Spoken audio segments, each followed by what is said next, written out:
귀한 찬양 감사합니다. 오늘 찬양해 주신 것처럼 어디를 가든지 우리를 사랑하시는 주와 함께 나아가서 그분의 이름으로 승리하는 우리 모두가 될 수 있길 주의 이름으로 간절히 축원합니다.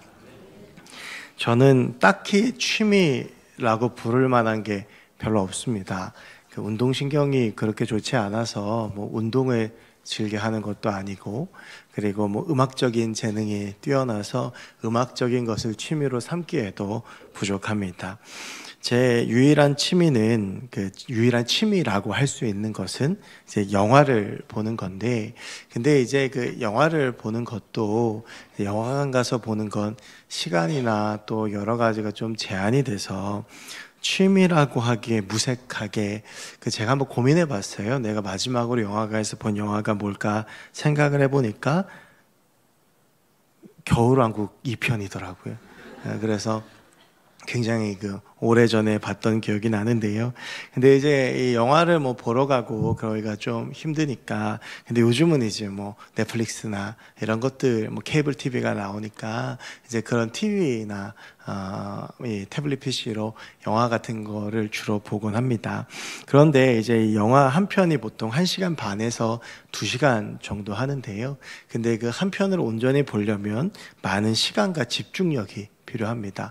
근데 이제 영화관을 가면 별도의 독립된 공간에서 영화를 보니까 그래도 좀 나은데요. 집에서 보면 이렇게 집중력이 흐트러지는 경우도 있고, 전화가 올 때도 있고, 또 이제 TV로 보면 광고가 중간중간에 나오니까 시간을 들여서 처음부터 끝까지 온전히 한 편을 보는 게 생각보다 쉽지는 않더라고요. 그래서 제가 그런 어려움 속에서 답을 하나 찾은 것이 요즘 있는데, 그게 요즘은 유튜브에 가면 영화를 리뷰해주는 채널이 있습니다. 그러니까 1시간 반에서 2시간 정도 하는 영화를 한 20분에서 30분 정도로 줄여서 이제 보여주는데, 이게 괜찮습니다. 그래서 지난주 월요일날 제가 영화를 6편을 봤습니다. 그러니까 리뷰를 6편을 본 거예요. 그러니까 이제 영화 6편을, 리뷰 6편을 봤는데 웬만한 영화 한 편 보는 것과 같은 시간이더라고요. 그래서 요즘 그걸 좀 즐겨 보곤 하는데요. 근데 이제 그걸 보다가 그런 생각이 들었습니다. 이거 편집하는 사람 정말 힘들었겠다. 이게 저도 설교 준비를 하면요, 짜임새 있게 줄이는 게 진짜 힘듭니다.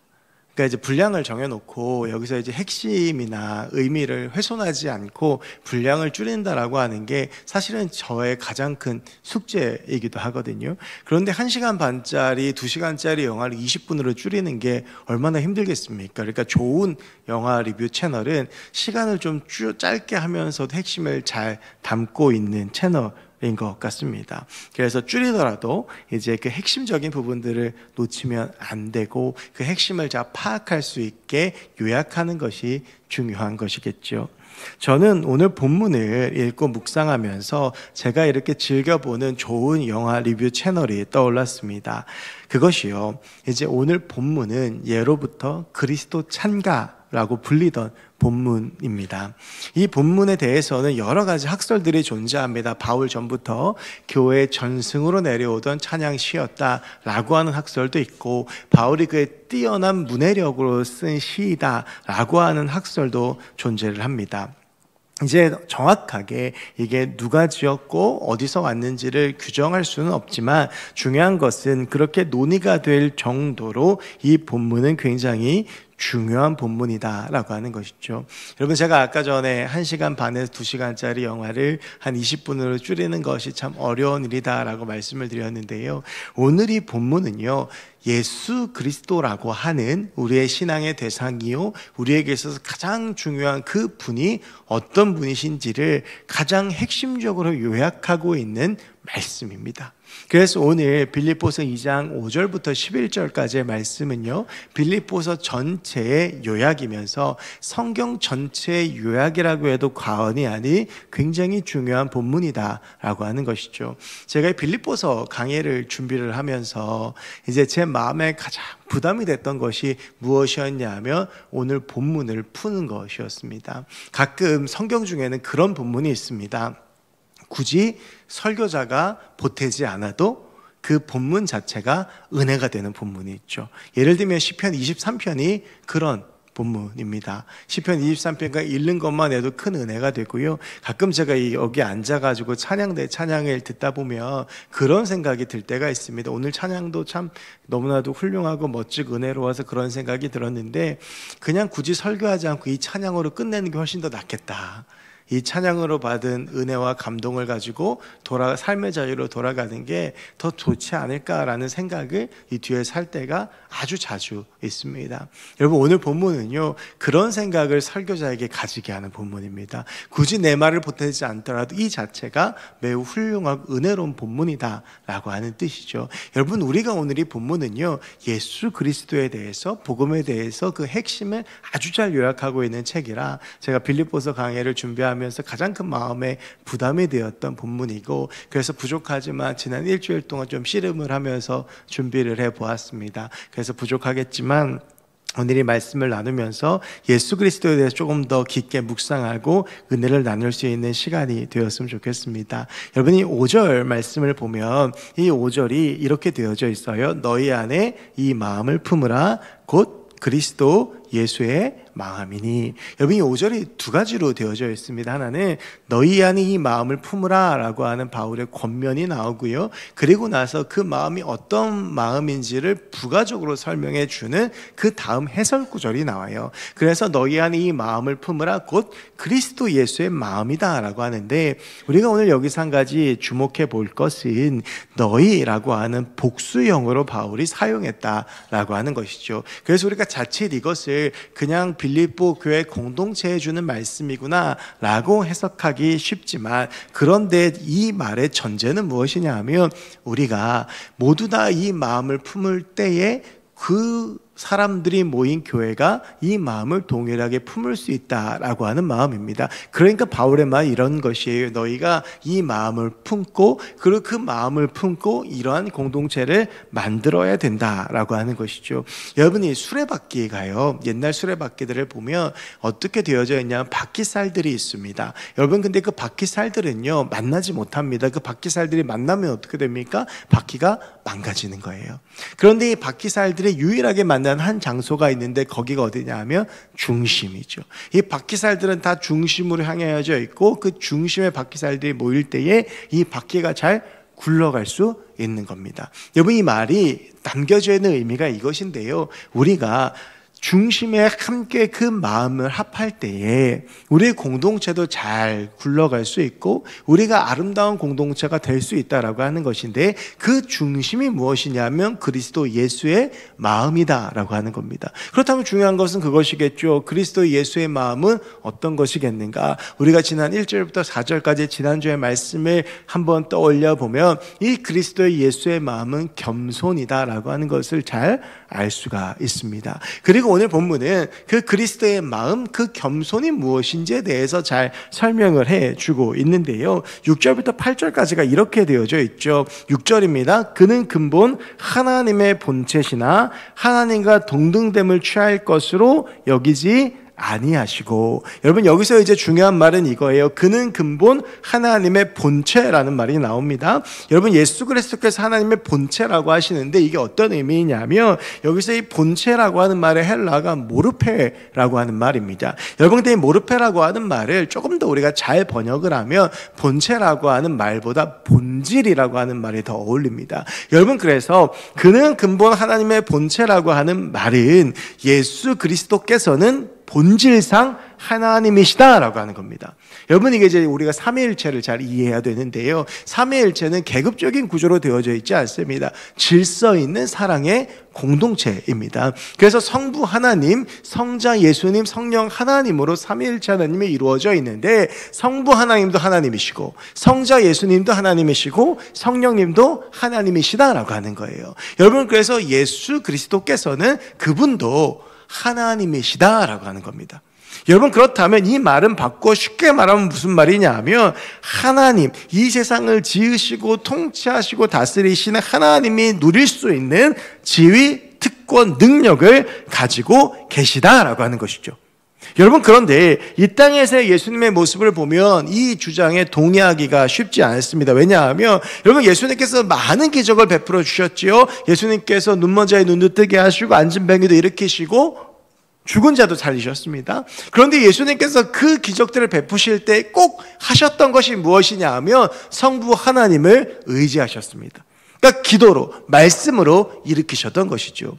여러분, 그러니까 예수님도 하나님과 동일한 능력이나 특권이나 지위를 가지고 있는 것 같은데, 이 땅에서 예수님의 모습을 보면 예수님께서는 그러한 능력이나 특권이나 지위를 보여주셨던 적이 거의 없다라고 하는 것입니다. 그 이유가 6절 후반부에 나와요. 뭐라고 되어져 있냐 하면, 그는 근본 하나님의 본체시나 그는 본질상으로 하나님이시나 하나님과 동등됨을 취할 것으로 여기지 아니하시고, 여러분, 여기서 동등됨을 취할 것으로 여기지 않다라고 하는 것은 우리가 단순히 볼 때는 그냥 같음을 거부한다라고 보일 수 있겠지만, 우리가 이걸 자세히 보면 이렇습니다. 취할 것으로라고 하는 말의 헬라어가요, 하르파그모스이라고 하는 말인데, 이 말은 원래 어떤 말이냐 하면 전리품을 취하다라고 하는 말입니다.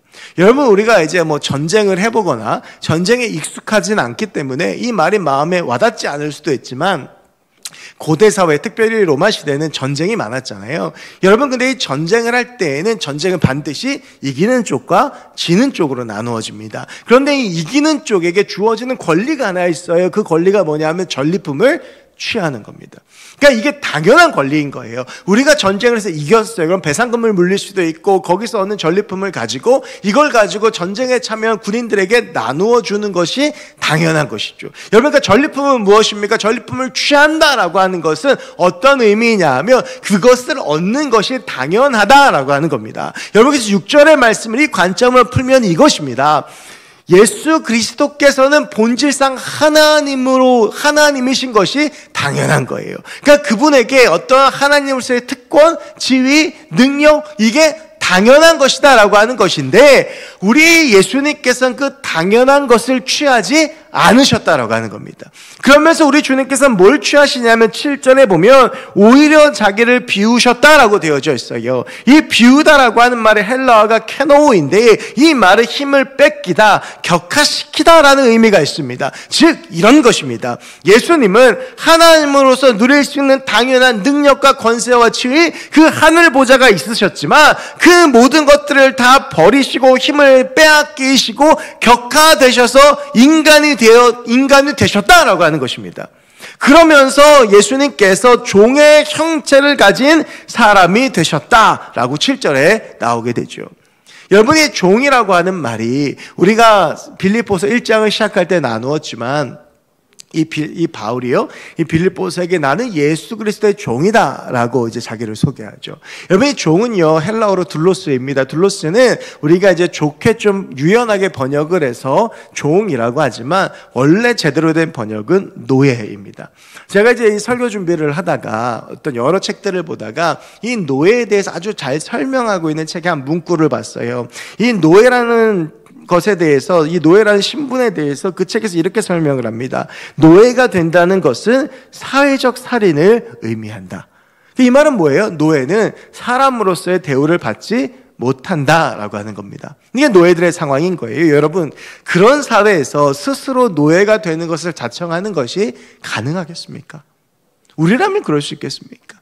사극을 보면 조선시대에 제일 무서운 형벌이 뭐냐면 사지를 찢어 죽이는 거죠. 이제 그 벌을 받는 죄가 반역죄입니다. 반역을 저지르면, 반역 저지른 사람을 왜 소에다 이렇게 온 사지를 묶어가지고 소를 가게 해서 사지를 찢어 죽이는 게 제일 잔인한 형벌이에요. 그리고 나서 3족을 멸한다, 9족을 멸한다라고 해서 경우에 따라서는 가족들도 죽이기도 합니다. 근데 죽이지 않더라도 그 가족들에게 가혹한 형벌을 내리는데, 그게 뭐냐 하면 종이 되는 겁니다. 그 관청의 노비, 관노로 잡는 거예요. 여러분, 양반으로 살다가 노비가 되는 게 얼마나 힘들고 괴로운 일이겠어요. 그걸 자청할 수 있는 사람이 누가 있겠습니까? 여러분, 근데 오늘 본문은 어떤 이야기냐 하면, 하늘 보좌에 앉으신, 이 땅을 창조하고 다스리셨던 하나님이신 예수 그리스도께서 그 하늘 보좌를 버리시고 비우시고 이 땅 가운데 오셔서 사람의 모습이 되셨는데, 그냥 사람이 아니라 노예가 되셔서 비참한 십자가의 죽음을 당하셨다라고 하는 것이 오늘 본문의 내용인 것이죠. 여러분, 오늘 8절에서는 예수님께서 자기를 낮추셨다는 사실을 다시 한번 강조하면서, 중요한 건 그것이요. 그렇다면 왜? 예수님께서 하늘 보좌를 버리시고 종의 형체로 이 땅에 오셔서 십자가에 비참한 죽음을 당하셨는가라고 하는 것이죠. 여러분, 이 십자가라고 하는 것은요, 우리의 상상 이상으로 가혹한 형벌입니다. 로마의 시민권들에게 주어지는 가장 중요한 특권이 뭐냐 하면 어떤 죄를 짓더라도 십자가형을 당하지 않는 거예요. 그만큼 십자가가 가혹하고 혹독한 형벌이었습니다. 여러분, 그러니까 이 빌립보 교인들이 이 본문을 받아들였을 때 십자가라고 하는 것을 들으면 그 당시에 로마의 시민권이 가장 잘 알려져 있었고 그 특권을 누리고 있던 빌립보라는 도시에선 이게 정말 가혹한 형벌이다라고 하는 것을 잘 알게 되었던 것이죠. 여러분, 세상의 왕이신 우리 주님께서 하늘의 보좌를 버리고 하나님과 동등됨을 취할 것, 그 당연한 권리를 버리시고 인간의 모습으로 오셨는데 가장 비참한 십자가형을 당하셨습니다. 노예의 형체를 가지시고요. 여러분, 그런 것에는 이유가 있지 않겠습니까? 그렇게 하늘 보좌를 버리고 모든 것들을 참고 감내하시며 십자가에 달리신 데에는 분명히 이유가 있을 겁니다. 제가 어제 저녁에 드림센터를 좀 갈 일이 있었어요. 이제 드림센터를 가가지고 이제 드림센터에 가서 사택동에 좀 올라갈 일이 있어서 이렇게 가는데 이제 사택에 제가 들어가려는데 누가 이렇게 나오는데 처음 보는 분이에요. 그 사택에는 제가 모르는 분이 있을 수가 없거든요. 그 이렇게 쭉 나오시는데 딱 지나가는데 술 냄새가 확 나는 거예요. 그리고 나오셔갖고 이제 그 사택과 앞에서 담배를 피시는데 괜히 이제 부딪히면 싸움만 될 것 같아서 저는 올라가서 이제 볼일을 보고 내려왔습니다. 내려왔는지 내려오니까 이제 우리 여자 교역자들하고 이제 조금 이제 트러블이 생긴 거예요. 여자 교역자들이 토요일 날이 되면 사택에서 잠을 자거든요. 이제 멀리 계신 분들이. 그러니까 얼마나 무서웠겠어요. 술 마신 아저씨가 사택에 들어갔다 나왔다면서 담배 피우고 있으니까 나가달라고 한 이 아저씨가 안 나가는 거예요. 여러분, 그걸 보고 어떻게 제가 그냥 옵니까? 그러니까 이제 제가 이야기를 했죠. 그래, 나가달라. 여기는 이제 사유지다. 그랬더니 이제 그분이 술에 취하시니까 얘기를 안 듣다가 이제 뭐 이렇게 오고 가고 하다가 저한테 그러신 거, 이게 네 거냐 그러시는 거예요. 그래서 제가 그랬어요. 제 겁니다. 여러분, 이게 법적으로 건물 등기가 대표자인 제 이름으로 돼 있거든요. 그러니까 제가 그랬죠. 내 거라고. 내 거니까 나가시라고. 그랬더니 이제 그 말에도 할 말이 없으시니까 제가 진짜 몇 년 만에 숫자로 된 욕을 들었거든요. 그러면 이제 막 욕하시면서 막 그러시면서 난동을 부리시는데 각이요, 싸우면 제가 이길 것 같아요. 왜냐하면 외소하고 술도 드셨고 뭐 그러니까 거기서 뭐 제가 싸우면 당연히 이기죠. 근데 여러분, 제가 거기서 똑같이 욕하고 싸우면 되겠습니까? 안 되죠. 이유가 있죠. 왜요? 저는 김해교회 담임 목사니까. 그러니까 그러면 안 되는 거예요. 여러분, 그러니까 뭔가를 참고 감내하고 포기하고 내려놓는 데에는 다 이유가 있어요. 이게 예수님도 마찬가지입니다. 여러분, 놀라운 일 아니에요? 하나님과 다른 어떤 권력이나 다른 것도 아니고 하나님과 동등됨을 취할 것을 여기지 않으시고 하늘 보좌를 버리시고 하나님이 인간의 몸을 입고 이 땅 가운데 오셔서 그것도 이 땅에서 잘 먹고 잘 사는 것도 아니고 목수의 아들로 태어나서 그렇게 살다가 노예의 형체를 가지시고 십자가에서 살려 죽으셨다. 여기에는 분명한 이유가 있겠죠. 여러분, 그리고 그 이유가 로마서 5장 8절에 잘 나타나 있습니다. 제가 로마서 5장 8절을 읽어드릴게요. 우리가 아직 죄인 되었을 때에 그리스도께서 우리를 위하여 죽으심으로 하나님께서 우리에 대한 자기의 사랑을 확증하셨느니라. 여러분, 우리 주님께서 하늘 보좌를 버리고 이 땅에 인간의 육체를 입고 오셔서 십자가를 버리신 이유요, 하나님의 자기 사랑의 확증이라고 하는 겁니다. 여러분, 이 하나님의 자기 사랑의 확증을 좀 쉬운 말로 말씀을 드릴까? 하나님께서 말씀하시는 거예요. 얘들아, 내가 너희를 얼마나 사랑하는지 아니? 그 사랑을 볼 수 있는 게 무엇이냐면 바로 십자가다라고 하는 겁니다. 여러분, 오늘 이 5장 8절을 보면 목적어가 분명해요. 우리가 아직 죄인 되었을 때에 그리스도께서 우리를 위하여 죽으심으로 하나님께서 우리에 대한 자기의 사랑을 확증하셨느니라. 하나님께서 하늘의 보좌를 버리고 이 땅 가운데 오셔서 모든 것들을 버리고 십자가를 지고 비참하게 죽으셨는데 그 목적어가 누구라는 거예요? 우리라는 거예요. 이 땅에 있는 우리를 사랑하시기 때문에, 이 땅에 있는 우리를 사랑하셔서 그 모든 것들을 다 버리시고 십자가의 죽음을 선택하셨다라고 하는 것이죠. 그게 우리를 향한 주님의 사랑이라는 거예요. 한번 생각해 보세요. 복음서에 나타나는 주님이 어떤 모습입니까? 하나님께 의지해서 기도하면 눈먼 자가 눈을 떠요. 안진뱅이가 일어나요. 심지어는 죽은 사람이 살아납니다. 그런 주님이 십자가에 달리셨어요. 여러분, 십자가에 달리셨을 때의 예수님의 그 심정을 제가 다시 한번 좀 묵상해 봤거든요. 얼마나 비통하시겠어요. 여러분, 예수님을 제일 비통하게 하는 게 무엇이었을까요? 그토록 사랑했던 제자들이 한 놈도 안 빼놓고 다 도망간 거. 그것도 가장 믿었던 제자가 면전에 대고 세 번이나 저주하고 도망간 거. 얼마나 비참했을까요? 그 밑에 있는 자들이 예수님께 외칩니다. 예수님은 지금 이들을 위해서 십자가에 달려 죽으시는 것인데 손가락질하고 비난해요. 그러면서 이런 말을 하죠. 너 다른 사람들 구원한다고 그러면서 너 자신도 구원하지 못하냐? 너 내려와 봐라. 막 조롱을 합니다. 여러분, 제가 묵상하다 그런 생각이 든 거예요. 그 예수님의 능력이면 십자가에서 내려올 수 있죠. 그렇게 막 외치면 이렇게 달려있다가 힘 딱 주면 못이 쫙 빠지고 내려와서 귀싸대기 한 대씩 탁탁탁 올리고 다시 올라가 십자가에 달리면 그럴 수 있잖아요. 그런데 예수님께서 그들을 보시면서 뭐라고 말씀하세요? 아버지, 저들이 하는 일을 알지 못하나이다. 여러분, 제가 오늘의 본문이 복음의 핵심이 무엇인지를 알려준다라고 말씀을 드렸습니다. 여러분, 복음의 핵심은요, 사랑입니다. 모든 것을 할 수 있는 능력을, 모든 것을 누릴 수 있는 특권을, 모든 것에 찬양받을 수 있는 지위를 포기하고 스스로 종이 되었던 것, 우리를 향한 그리스도의 그 사랑이 바로 복음이죠. 우리가 품어야 되는 예수의 마음 또한 그런 것입니다. 여러분, 저는 오늘 말씀을 묵상하며 그런 생각을 해봅니다. 이 당연한, 우리가 하나님 앞에 예배하고 우리가 그리스도인으로 살아가는 이 당연한, 어찌 보면 우리의 출발점일 수도 있는 이 예수 그리스도의 사랑의 이야기가 내 안에 과연 존재하고 있는가?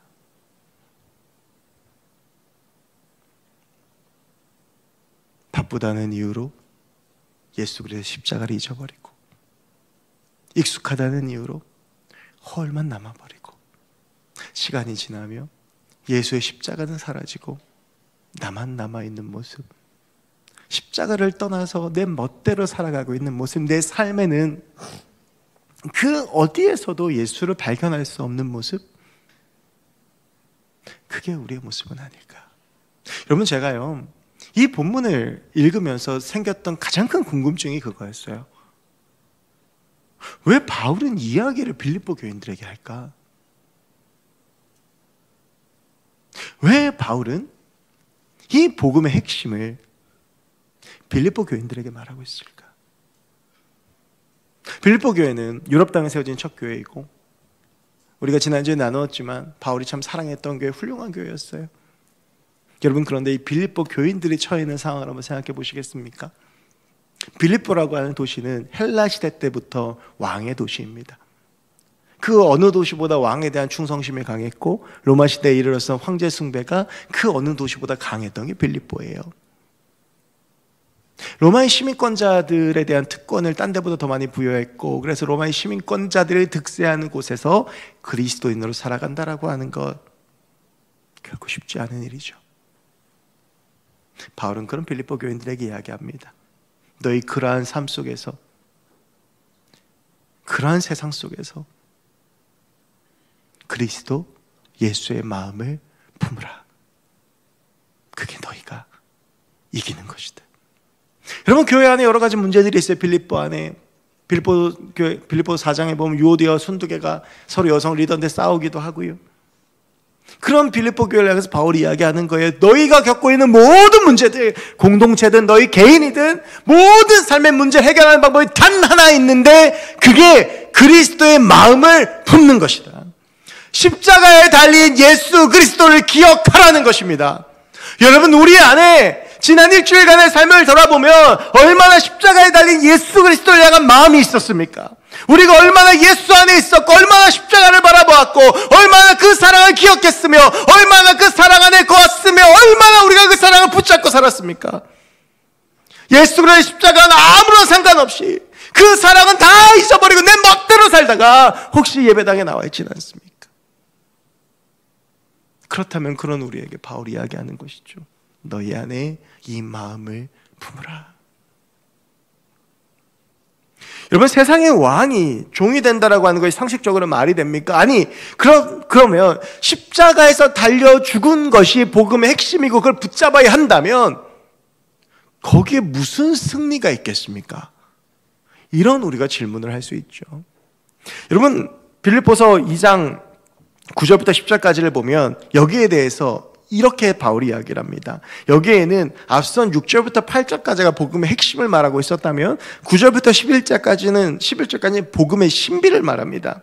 이러므로 하나님이 그를 지극히 높여, 여러분, 이 당시의 기준으로 어떻게 노예가가 높아집니까? 십자가에서 죽은 사람이 어떻게 높아집니까? 가장 비참하게 죽었는데요. 그런데 말씀하시는 것이 무엇이냐 하면, 그런데 그 종의 형체를 가진 그를 지극히 높여 모든 이름 위에 뛰어난 이름을 주사 하늘에 있는 자들과 땅에 있는 자들과 땅 아래에 있는 자들로 모든 무릎을 예수의 이름에 꿇게 하시고, 여러분, 그러니까 오늘 우리가 그분께 예배하고 있는 거 아닙니까? 그러니까 오늘 우리가 그분께 찬양하고 있는 것이죠. 십자가에서 죽으신 그분이 하나님의 능력으로 높아지셨다라고 하는 거예요. 무슨 말입니까? 십자가에서 죽는 처절한 사랑으로 살아가셨던 그분을 우리 주님께서 승리하게 하셨다라고 하는 거예요. 여러분, 그러면서 가장 중요한 말이 11절에 나와요. 모든 입으로 예수 그리스도를 주라 시인하여 하나님 아버지께 영광을 돌리게 하셨느니라. 여러분, 이 말 중에서요, 앞선 9절, 10절 다 잊어버리셔도 돼요. 그런데 꼭 기억하셔야 되는 게 11절에 나오는 주라고 하는 말입니다. 우리가 오늘 주님이라는 말을 참 많이 쓰죠. 여러분, 주라고 하는 말이요, 헬라어로 큐리오스라고 하는 말이에요. 여러분, 근데 이 당시에 이게 주인이라고 하는 뜻이지만 공식적으로 이 큐리오스라고 하는 호칭을 받을 수 있는 사람은 딱 한 명밖에 없었습니다. 누구냐 하면 로마의 황제예요. 가이사 큐리오스, 나의 주인이신 로마의 왕 시저예요. 여러분, 바울이 무슨 얘기하고 있는지 아십니까? 십자가에서 그렇게 비참하게 죽고 자기를 다 내어준 예수 그리스도께서 큐리오스라는 거예요. 우리의 왕이시라는 거예요. 다 내어놓고 사랑했는데 그분이 승리하셨다라고 하는 것입니다. 여러분, 빌립보서에서 가장 많이 발견되는 것이 바로 이것인데요. 여러분, 감옥에 있는 바울에게서 우리가 빌립보서를 읽어나가면서 무엇을 느낍니까? 여러분, 바울이요, 지금 감옥에 갇혀서 죽음을 기다리고 있는 사람으로 전혀 보이지 않아요. 빌립보에게 기뻐해라, 감사해라, 여유가 보이고. 여러분, 근데 그가 이렇게 승자의 품격과 여유를 보여줄 수 있는 이유가 무엇이냐면, 그가 감옥에서 무엇을 했을까가 보이는 거예요. 그는 감옥에서 그리스도 예수의 마음을 품었어요. 예수 그리스도의 십자가를 기억했어요. 그 사랑으로 나아갔어요.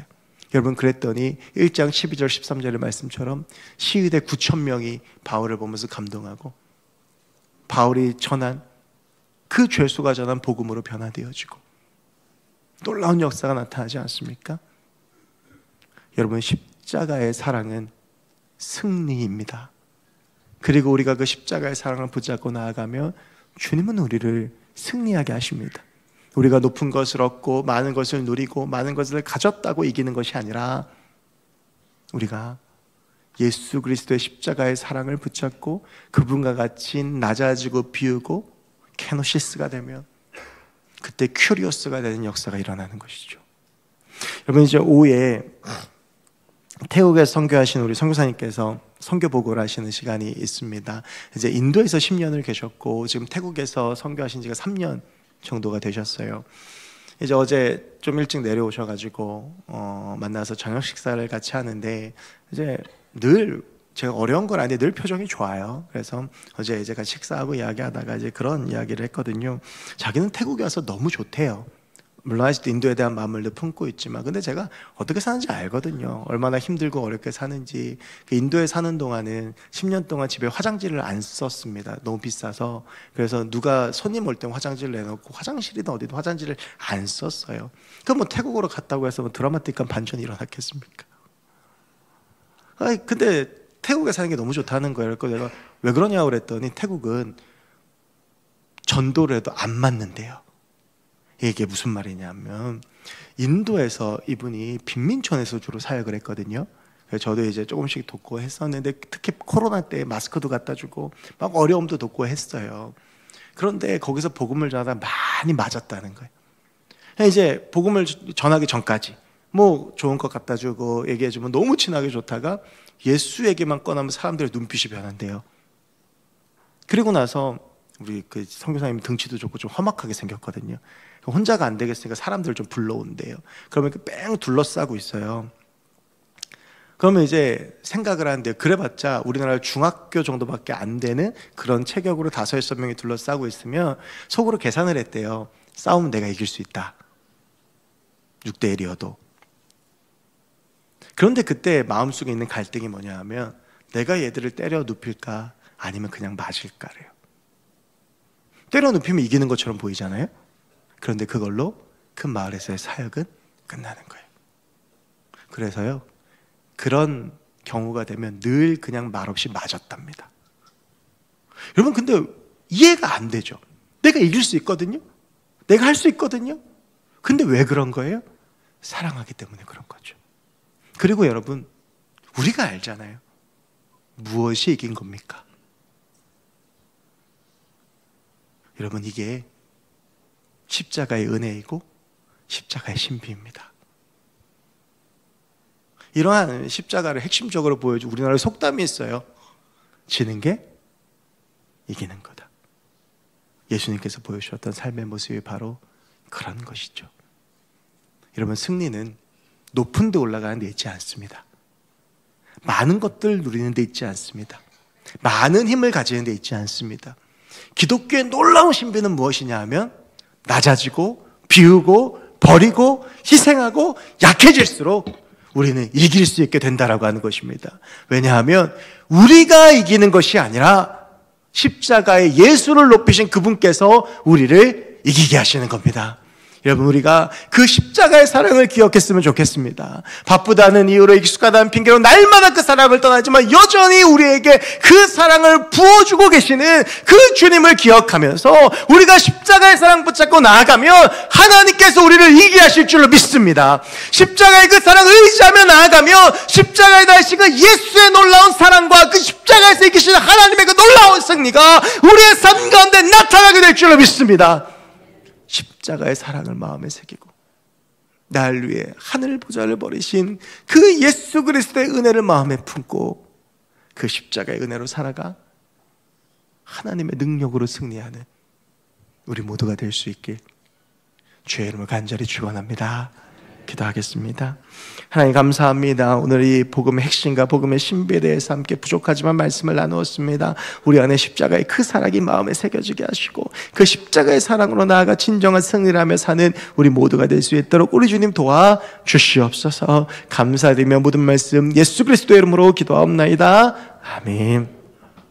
우리 오늘 말씀을 기억하면서 십자가의 그 사랑과 은혜를 기억하면서 그 십자가에서 우리에게 말씀하시는 주님의 그 사랑을 기억하면서 우리 십자가 그 사랑 같이 함께 찬양하겠습니다.